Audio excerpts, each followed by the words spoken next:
Good morning, students. Today we are going to study about the next part of the digestive system.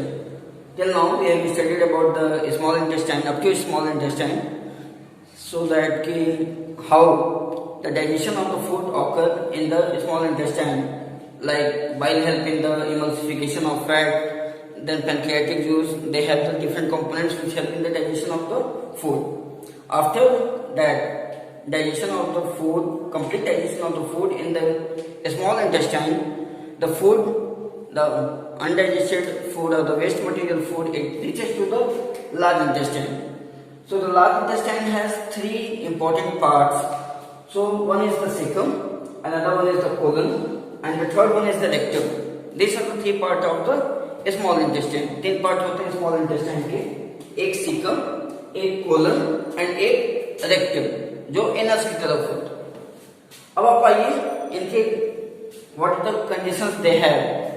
हम caecum वहां से start करेंगे where you have the appendix and the appendix is known as the vermiform appendix. The whole name is vermiform appendix, और जिसको कि science में हम एक वेस्टिजियल ऑर्गन बोलते हैं। There is no use of that appendix, vermiform appendix in your digestive system. तो आपका क्वेश्चन ये राइज हो सकता है कि then what is the need of vermiform appendix in your digestive system. So it is the vestigial organ, और ये vestigial organ पहले के जमाने में पाए जाते थे। जब हमारे पूर्वज या हमारे एंसेस्टर्स सेल्यूलोज लेते थे तो उसको पचाने के काम आता था। Now it has no work. यहाँ से आप स्टार्ट करते हैं caecum.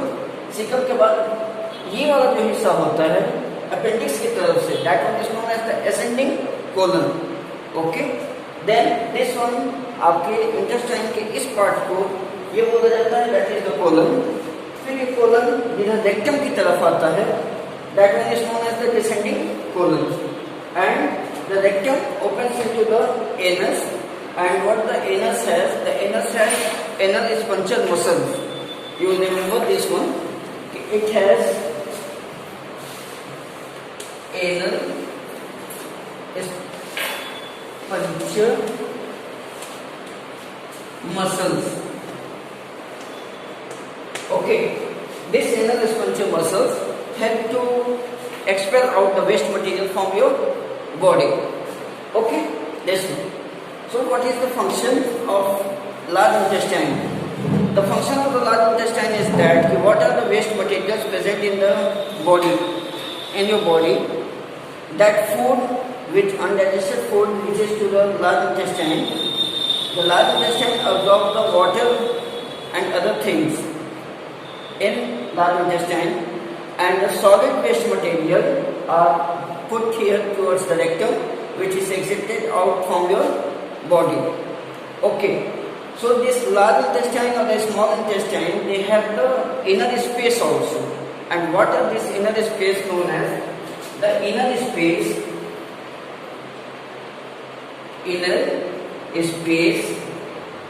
is finger like projection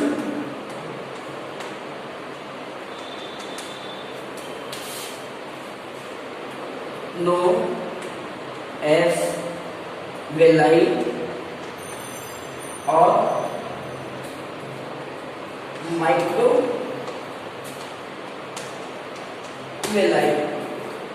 ठीक है, एक इनर स्पेस लार्ज इंटेस्टाइन हो या स्मॉल इंटेस्टाइन हो, इन दोनों लार्ज इंटेस्टाइन और स्मॉल इंटेस्टाइन की जो इनर स्पेसेस हैं, वो इनर स्पेस बने किस तरह से होते हैं?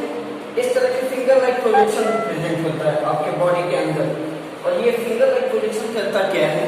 इस तरह की फिंगर लाइक प्रोजेक्शन कि जो मटेरियल्स आपके बॉडी में प्रेजेंट हैं, it get maximum, it get absorb, और जब एब्जॉर्ब हो गया तो आपका सरफेस एरिया भी बढ़ा। So that is your this one, villi or microvilli. These are the inner space which are the finger-like projection. और इसको आप pseudopodia से कनेक्ट मत करिएगा कि भाई pseudopodia में भी आप पढ़े होंगे that is the finger-like projection. So that is the different thing. So this is all about your digestive system, including digestive system को एक समर अप करते हैं तो आपका digestive system स्टार्ट होता है आपके buccal cavity से। The buccal cavity contains the three components. What are the three components? Tooth, tongue and salivary glands. वहाँ का स्मॉलर पार्टिकल्स जो कॉम्प्लेक्स फूड पार्टिकल्स हैं वो ब्रेक करते हैं स्मॉलर फूड पार्टिकल्स में, फॉर्म्स बोलस। बोलस बना वो आपके ऑसोफेगस में आया। What is the length of oesophagus? 25 centimetre. Oesophagus से वो आपके आया स्टमक में। स्टमक किस तरह का है? जे शेप स्ट्रक्चर पाए जाते हैं जिसमें म्यूकोसा लेयर पाई जाती है जो कि HCl प्रोड्यूस करता है एसिड। HCl एसिड का काम क्या होता है कि जो भी जर्म्स पार्टिकल्स या मटेरियल्स आपके बॉडी में प्रेजेंट है, फूड में प्रेजेंट सॉरी, उनको वो डाइजेस्ट कर जाना। और म्यूकोसा लेयर का काम ये होता है कि जो एसिड का रोल है आपके स्टमक पे ना पड़े, वहां से वो फूड काइम के रूप में पहुंचता है स्मॉल इंटेस्टाइन में। स्मॉल इंटेस्टाइन में आप हमेशा याद रखिएगा कि कंप्लीट डाइजेशन ऑफ फूड होता है।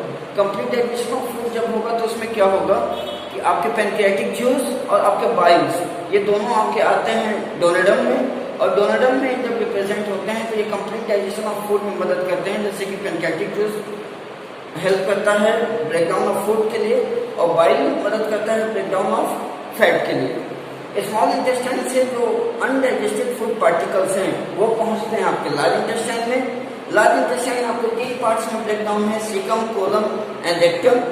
और यहाँ क्या होता है कि जितने भी आपके वेस्ट मटेरियल्स हैं उसमें से जो वाटर है it get absorb in your body, और बाकी का जो स्टूल के रूप में जो सॉलिड वेस्ट मटेरियल है it is present up to the rectum.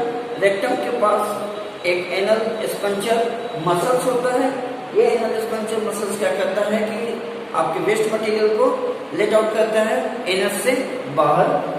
Small intestine और लार्ज इंटेस्टाइन में एक एडिशनल ऑब्जेक्ट्स प्रेजेंट होते हैं that one is known as the microvilli और विलाई। इनका काम क्या होता है कि वो सरफेस एरिया बढ़ाते हैं for the absorption of the food material and they help in the digestion of food. This is all about your digestive system. Thank you very much.